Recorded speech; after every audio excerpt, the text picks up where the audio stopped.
La France, troisième marchand d'armes au monde. Il faut s'en réjouir ou s'en désoler?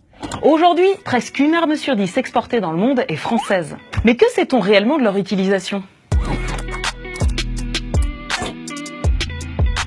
La France, c'est le troisième exportateur mondial d'armes de la planète. Juste derrière les États-Unis et la Russie. 5,2 milliards de livraisons ces 4 dernières années, plus 27% de ventes. Et si on en est là, c'est en partie grâce à François Hollande. Champion des présidents français vendeurs d'armes avec 80 milliards d'euros de contrats signés.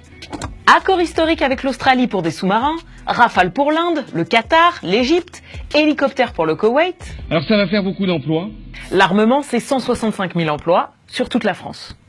Les fabricants s'appellent Thales, Safran, Nexter, MBDA, une dizaine de groupes, plus de 4000 PME qui produisent des bombes, des canons, des munitions, exportées partout dans le monde.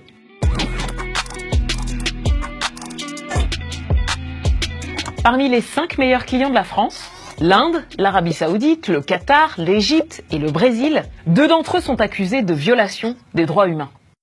D'abord l'Égypte. Torture, disparition forcée, détention arbitraire, exécution.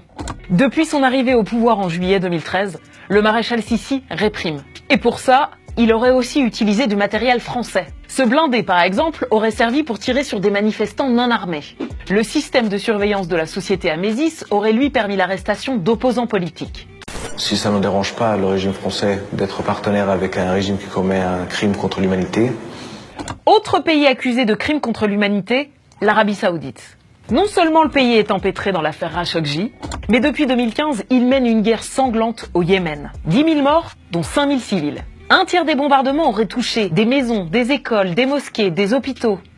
À ma connaissance, les armes qui ont été vendues récemment ne sont pas utilisées contre les populations civiles. Comment peut-on un seul instant se dire que sur la panoplie des armes que nous vendons à l'Arabie Saoudite, aucune n'est mise en œuvre dans ces opérations militaires? Ça me paraît assez curieux. Pour l'instant, il n'existe aucune preuve que des armes françaises aient tué des civils. Mais ce que l'on sait, c'est que la France a continué à vendre des armes à l'Arabie Saoudite après le début du conflit. Et qu'elle continue à les entretenir. Mais c'est légal tout ça?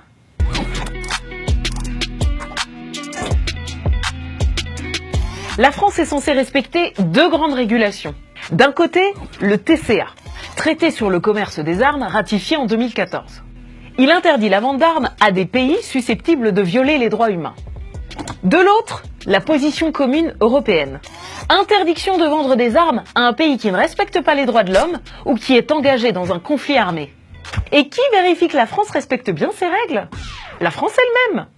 Pour chaque exportation d'armes, le gouvernement français délivre une licence aux entreprises. C'est la CIEMG, Commission interministérielle pour l'étude des exportations de matériel de guerre, qui décide. Selon quels critères? Impossible de le savoir. C'est secret défense. Un peu opaque tout ça.